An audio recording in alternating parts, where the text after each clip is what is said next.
नमस्कार विद्यार्थियों, मैं मंजू बुर्डक आपका बहुत बहुत स्वागत करती हूँ, अभिनंदन करती हूँ आपके अपने YouTube चैनल ज्योग्राफी गैलेक्सी पर। हाँ, तो हम पढ़ रहे हैं इंडियन ज्योग्राफी, जिसमें हमारा पिछले 2 लेक्चर्स से चैप्टर चल रहा है प्राकृतिक आपदाएं व प्रबंधन, जिसमें विशेष रूप से भूकंप और भूस्खलन पर फोकस किया हुआ है। हमने भूकंप को भी पिछले लेक्चर्स में देख लिया, साथ ही हमने प्राकृतिक आपदाएं क्या होती है, कैसे इनकी उत्पत्ति होती है और कैसे इनका प्रबंधन किया जाता है सरकार के द्वारा या फिर व्यक्तिगत स्तर पर, ये सब पिछले लेक्चर्स में हमने देख लिए। इसके 2 लेक्चर हो गए हैं। आप अगर यहाँ पहली बार हो तो प्लीज वो दोनों लेक्चर देखिए, तभी आपको आगे अच्छे से समझ आ पाएगा। आज हम पढ़ने वाले हैं भूस्खलन। तो देखिए, मिट्टी या फिर चट्टानों का ढलान पर ऊपर से नीचे की ओर खिसकना, लुढ़कना या गिरना, जो प्रक्रिया होती है वो ही भूस्खलन कहलाती है। ठीक है, साधारण सी परिभाषा है इसकी। मिट्टी या चट्टानों का ढाल के तरफ ऊपर से नीचे की ओर जो खिसकाव होता है वो ही भूस्खलन कहलाता है। अब कई कारण हो सकते हैं भूस्खलन के, तो देखते हैं हम क्या कारण होता है भूस्खलन का। देखिए, ये एक भारत के परिप्रेक्ष्य में हम पढ़ रहे हैं भूकंप या भूस्खलन, या फिर और भी हम बाढ़ वगैरह जो भी आपदाएं हैं वो पढ़ेंगे। ये सिर्फ और सिर्फ भारत के परिप्रेक्ष्य में है। अगर आपको इन आपदाओं को डिटेल से पढ़ना है, जैसे कि भूकंप है, भूकंप मेरे पीछे लेक्चर्स में बहुत अच्छे से पढ़ाया हुआ है, आपको भूकंप पढ़ना है तो आप प्लीज देखिएगा उसको। और भूस्खलन भी हम, अगर आप ज्योग्राफी से स्कूल लेक्चर या कॉलेज लेक्चर हैं तो अलग से वीडियो बनाएंगे भूस्खलन का। अगर आप कॉमन कैंडिडेट हैं जैसे कि रीट या फिर अदर कोई एग्जाम के लिए, तो आपके लिए ये काफ़ी है। तो यहाँ से आप अच्छे से पढ़ लीजिए। भूस्खलन की अगर हम बात करें तो देखिए, भूस्खलन भी कई प्रकार का होता है। खासकर इनको 2 भागों में बांटा गया है, बृहद भूस्खलन या लघु भूस्खलन। ठीक है, बृहद में कौन से आते हैं और लघु में कौन से आते हैं, इतना डीप इस चैप्टर में नहीं लिया गया है।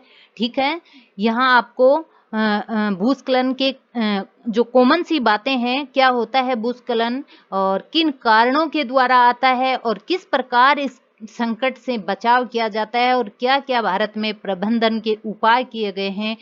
ठीक है, तो ये सब चर्चाएं होगी यहाँ पर। तो बात करें हम भूस्खलन के कारणों की, तो सबसे पहले पढ़ेंगे हम प्राकृतिक कारणों को। ठीक है, जो प्रकृति के द्वारा कौन से ऐसी घटनाएं होती है जिनके कारण भूस्खलन आता है।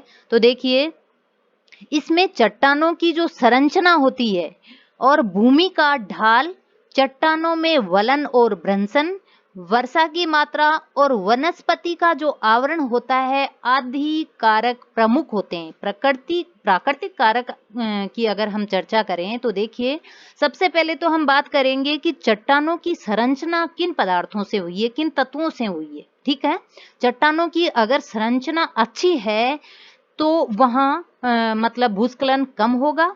और भूमि का ढाल यानी कितना ढाल है, अगर ढाल जितना तीव्र है, जितना अधिक ढाल है, उतना ही भूस्खलन ज्यादा होगा।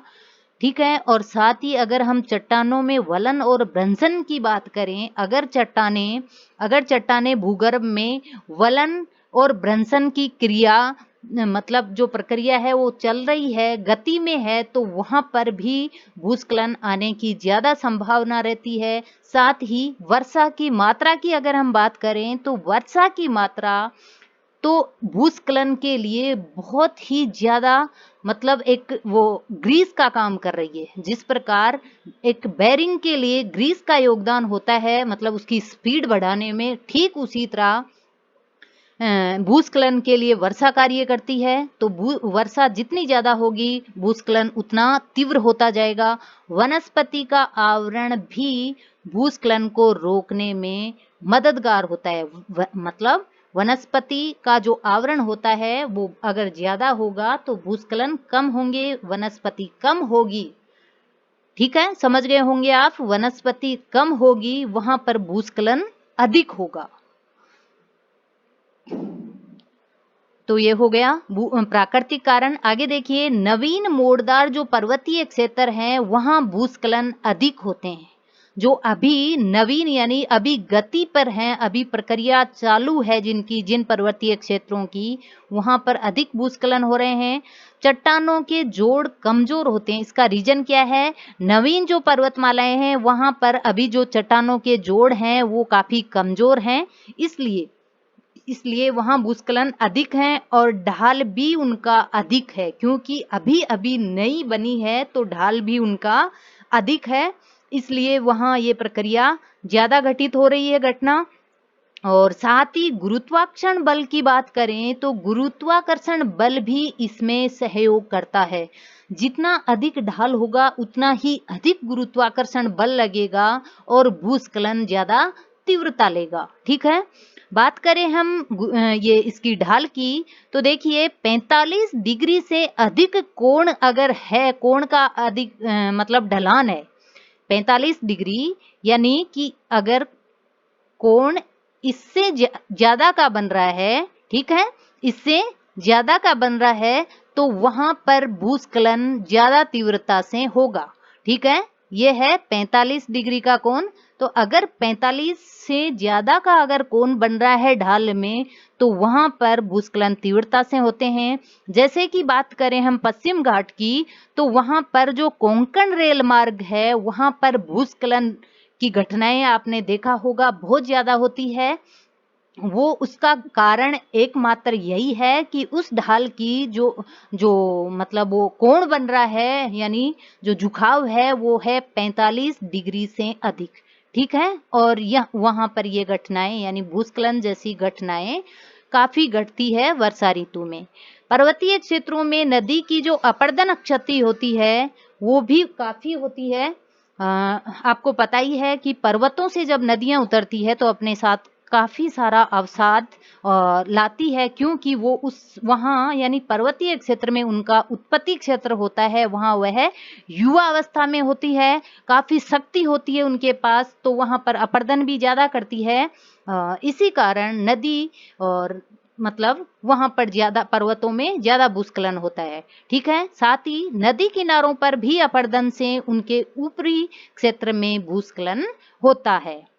ये हो गए प्राकृतिक कारण। अब कुछ मानवीय कारण है भूस्खलन के, वो भी देख लीजिए। देखिए, मानव ने जो अनियंत्रित विकास किया है, ठीक है, उनकी जो अनियंत्रित विकास करने की जो भावना है उसके कारण भी भूस्खलन बढ़ा है। कैसे? देखिए, कागज और इमारती लकड़ी के लिए वह अत्यधिक वनों का अति दोहन कर रहा है। ठीक है, अगर वन नहीं होंगे तो भूस्खलन बढ़ेंगे। वन विनाश से जो चट्टानें और मिट्टियां होती है, उनकी वृक्षों की जो जड़ें होती है वो अपनी मजबूत पकड़ को छोड़ देती है। ठीक है, आपको पता ही होगा, इतना तो हम सब जानते हैं कि जहां पर पेड़ होंगे वो मिट्टी को एकदम गार्ड से मतलब उनकी पकड़ बहुत ज्यादा होगी, जबकि जहां पेड़ पौधे कम होंगे मिट्टी में गार्डपन बहुत कम होगा और वो इजीली अगर ढाल है तो कसकना स्टार्ट कर देगी। मृदा अपरदन प्रारंभ हो जाता है जहां पेड़ कम होते हैं और मिट्टी लूज होती है। ठीक है, सड़कें, रेल मार्ग और सुरंगों का जो निर्माण कर रहा है मानव, खनन कर रहा है, उससे भी भूस्खलन को बढ़ावा मिल रहा है। यह है मानवीय कारण। अब बात करें हम भूस्खलन पर्वत क्षेत्र कौन से हैं। जो भूस्खलन से प्रवृत्त जो क्षेत्र हैं, मतलब अधिकतर जो भूस्खलन है भारत में कहाँ आते हैं, देखिएगा, यहाँ से क्वेश्चन बहुत बार आता है। नॉर्मल सी चीजें लग रही है ये आपको, बट यहाँ से क्वेश्चन बहुत आते हैं, ध्यान से पढ़िएगा। भारत में भूस्खलन हिमालय क्षेत्र में, अगर बात करें हम क्षेत्र की, तो हिमालय क्षेत्र में सबसे अधिक होता है। ठीक है, अगर बात की जाए हिमालय क्षेत्र के भी 3-4 उपभागों की, तो वहां आंसर हो जाएगा शिवालिक। ठीक है, अगर आपके क्वेश्चन में ऑप्शन हो कि हिमालय पर्वत में वृहद हिमालय, लघु हिमालय और शिवालिक हिमालय में से कौन से में ज्यादा भूस्खलन होता है, तो आपको जो आंसर करना है वो होगा शिवालिक में। ठीक है, सबसे नवीन जो है वो कौन है? शिवालिक। शिवालिक में भूस्खलन सबसे तीव्रता से हो रहा है। ठीक है, साथ ही पश्चिमी घाट क्षेत्र भी इसी क्षेत्र में आता है, मतलब भूस्खलन वहां भी ज्यादा हो रहे हैं। दूसरे नंबर पर कौन आता है? पश्चिमी घाट। पूर्वोत्तर भारत की बात करें और जम्मू कश्मीर क्षेत्र में भी, मतलब जो नई सड़कों का निर्माण कार्य हुआ है वहां पर भूस्खलन अधिक हो रहे हैं। ठीक है, नई सड़कों का निर्माण करते समय क्या करते हैं कि जो भी पत्थर, कंक्रीट, मिट्टी है बहुत सारी मात्रा में हटानी पड़ती है, और जो हटकर जब वह नीचे वाले भूभागों में जाकर गिरती है तो वहां पर मतलब वो क्या भूस्खलन आने की संभावनाएं बढ़ जाती है। समुद्री किनारों पर सागरीय लहरों के अपर्दन के कारण भी भूस्खलन होते रहते हैं, और कोंकण तट पर इसके प्रमाण देखे जा सकते हैं। किसके? सागरीय लहरों के कारण अपर्दन होने की वजह से जो भूस्खलन आते हैं उसका प्रमाण कहाँ देखा जाता है? कोंकण तट पर। ठीक है, ये हो गए भूस्खलन प्रवृत्त क्षेत्र, यहाँ पर ज्यादा है भारत देश में भूस्खलन। अब देखिए भूस्खलन एक संकट के रूप में है। देखिएगा जरा, सबसे पहले आप इस मैप को ध्यान से देखिए, एक इमेज बना लीजिए कि भूस्खलन ज्यादा कहाँ है। बहुत सीधा सिंपल सा मैप है। देखिए उत्तरी भारत में देखिए आप हिमालय पर्वत श्रृंखला की ओर कहाँ पर है? न वृहद में है और न ही लघु हिमालय में है। ठीक है, तो फिर कहाँ है? ये शिवालिक में है। देख लीजिए आप अच्छे से, कौन से हिमालय में है? शिवालिक में। ठीक है, ये उत्तरी पूर्वी भारत की बात है और ये उत्तर की बात है। ठीक है, अगर आप बात करें दक्षिण की तो पश्चिमी तट देखिए भारत का, यहाँ पर भी भूस्खलन प्रवृत्त क्षेत्र है। तो ये हो गया मैप में। अब देखिए आप, भूस्खलन भूकंप एक महाविनाशकारी आपदा नहीं है। किसकी तरह? भूकंप की तरह। ठीक है, फिर भी विनाश तो करता ही है ये, और कहीं ये नदियों के मार्ग अवरुद्ध के कारण आ जाता है। आपको पता होगा भूगर्भ में हलचलें चालू रहती है, या फिर मानव के द्वारा कोई ऐसा कृत्रिम कार्य किया गया हो जिसके कारण अगर नदी का मार्ग अवरुद्ध हो रहा है तो भी भूस्खलन आ जाता है। आवागमन के मार्ग अगर अवरुद्ध कर देता है ये। ठीक है, और मार्ग अवरुद्ध होने से क्या होता है? जीवन अस्त व्यस्त हो जाता है, मांग और पूर्ति का संतुलन बिगड़ जाता है। ठीक है, किस प्रकार भूस्खलन एक संकट का रूप लेता है ये बताया हुआ है यहाँ, कि जब जनजीवन अस्त व्यस्त होता है, यानी जब नदियां किसी मार्ग को अवरुद्ध करती है तो वहां पर जो आवागमन का साधन है वो भी अवरुद्ध होता है और जनजीवन अस्त व्यस्त होता है, क्योंकि मांग पूर्ति का संतुलन बिगड़ जाता है। अगर मार्ग अवरुद्ध होगा, परिवहन रुक जाएगा, तो फिर मांग पूर्ति का संतुलन नहीं बैठ पाएगा। तो ये संकट आ जाते हैं मानव के सामने भूस्खलन के दौरान, और जन धन दोनों की ही काफी हानि उठानी पड़ती है लोगों को। देखिए जैसा कि एग्जाम्पल के लिए दिया हुआ है, ध्यान रखना, 1993 की बात करें, 1993 की बात करें तो नीलगिरी की जो पहाड़ियां हैं वहां पर भूस्खलनों में 40 लोग मारे गए थे। ठीक है, नीलगिरी की पहाड़ियों में भी भूस्खलन हुआ था 1993 में, तो काफी लोग मारे गए थे, यहाँ सड़कें टूट गई थी, मकान ढह गए थे। और उत्तरांचल में भी भूस्खलनों में बहुत भारी जनधन की हानि होती है। बात करें उत्तराखंड की तो कुछ ही समय हाल ही में घटना हुई है भूस्खलन की, आप सबको पता ही होगा। ठीक है, कई बार भूस्खलनों से नदियों के मार्ग अवरुद्ध हो जाते हैं, आपको पता है, और वहां पर क्या बन जाता है? अस्थायी झील। ठीक है, ये झील जब टूटती है तो फिर बाढ़ का रूप ले लेती है, जो कि बहुत ही जनधन पर हानि पहुंचाती है। ठीक है। बात करें अगर 1971 की, 1971 की, तो बहुत भारी भूस्खलन से अलकनंदा जो नदी है, यानी कहाँ है अलकनंदा? उत्तराखंड में। तो अलकनंदा जो नदी है वहां पर एक अस्थायी झील बन गई थी, और वह जब टूटी वह झील, तो बेलाकुची नामक जो गांव था वो पूरा का पूरा ही बह गया था। ठीक है, तो ये कुछ उदाहरण है भूस्खलन के होने वाले नुकसानों का।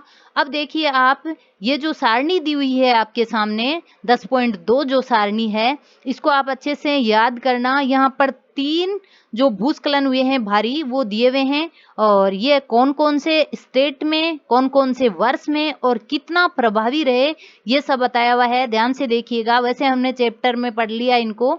1971 में अलकनंदा पर, 1993 में रतिघाट उत्तरांचल, और 1993 में नीलगिरी की पहाड़ियां तमिलनाडु में। ठीक है। अब बात करें कि भूस्खलन का प्रबंधन आखिर भारत में कैसे किया जाता है, तो ये 2 स्तरों पर होता है, ये भी सरकारी और सामाजिक स्तर पर, और दूसरा व्यक्तिगत स्तर पर। ठीक है। बात करें हम सरकारी और सामाजिक स्तर की, तो देखिए 90% से अधिक जो भूस्खलन होते हैं वो वर्षा ऋतु में होते हैं। ठीक है, मैंने अभी बताया आपको कि भूस्खलन को चाहिए मतलब वर्षा ग्रीष्म के रूप में। ठीक है, उसके बिना इसका जो खिसकना होता है वो काफी कम होता है, और वर्षा इसमें अहम योगदान निभाती है। अतः वर्षा ऋतु में 90% से अधिक जो भूस्खलन होते हैं वो हो जाते हैं। इन दिनों मार्गों के दोनों ओर वर्षा जल निकास की समुचित व्यवस्था होनी चाहिए। मतलब क्या क्या प्रबंधन होना चाहिए, तो देखिए अगर वर्षा ऋतु में हमें लग रहा है कि किसी नदी में, ठीक है, कहीं पानी इकट्ठा हो रहा है वर्षा का, तो जो जल निकास है उसकी बहुत अच्छी सी व्यवस्था कर देनी चाहिए। और मार्ग जहाँ है, मार्गों के निर्माण के दोनों ओर 45 डिग्री का कोण तक के जो मलबे हैं उनको निर्माण के दौरान हटा देना चाहिए। यानी अगर मार्ग है आपका कहीं भी पर्वतीय स्थलों में या कहीं भी, वहाँ के आसपास का जो स्थल है वहाँ मतलब 45 डिग्री के कोण पर भूभाग नहीं होना चाहिए, क्योंकि वहाँ जो भूस्खलन की घटना घटने की काफी संभावना रहती है। और यदि अगर मतलब संभव नहीं हो उसको हटाना, तो वहाँ मजबूत दीवार बना देनी चाहिए। आपने देखा होगा बहुत जगह पर्वतीय भूभागों में या दूसरी जगह भी जहाँ नदियां वगैरह ज्यादा आती है, वहाँ आपने देखा होगा कि सड़क के दोनों ओर मजबूत दीवार बनी होती है, वो इसीलिए बनी होती है। ठीक है, तो मजबूत दीवार बना देनी चाहिए। और गांवों की जो बसावट होती है उसको भी, जहां भूस्खलन एरिया है वहां पर नहीं होने देना चाहिए। यातायात मार्गों की अगर हम बात करें तो भूस्खलन क्षेत्र के लिए वहां चेतावनी संकेत लगाए जाने चाहिए। ठीक है, जहां जहां भी जो आपको लग रहा है कि भूस्खलनीय क्षेत्र है, तो वहां पर चेतावनी संकेत भी होने चाहिए, ताकि मार्ग में बहने वाले साधन और लोगों को पता रहे कि कौन सा जो है एरिया है सेंसिटिव है। व्यक्तिगत स्तर की अगर हम बात करें इसके प्रबंधन की, तो देखिए संभावित क्षेत्र में वर्षा प्रारंभ हो गई हो तो वाहन, अगर हम वाहन में हैं कहीं जा रहे हैं, तो वाहन को एक किनारे पर रोककर रुक जाना चाहिए हमें। और पर्वतीय क्षेत्रों में अगर हम मकान बना रहे हैं तो मजबूत मकान को बहुत ही मजबूत धरातल पर बनाना चाहिए। ऐसी कुछ बहुत सारी छोटी छोटी बातें हैं जिनका निर्णय हमें व्यक्तिगत स्तर पर भी करना चाहिए और सरकार के द्वारा तो किया ही जाता है। ये था हमारा भूस्खलन, और ये वाला चैप्टर कंप्लीट होता है। आगे के चैप्टर में हम बाढ़ के बारे में, बाढ़ वगैरह के बारे में पढ़ेंगे, समुद्री तूफानों के बारे में पढ़ेंगे। इस प्रकार 2-3 आपदाओं के बारे में और भी हम चर्चा करेंगे नेक्स्ट वीडियोस में। आज इतना ही, धन्यवाद।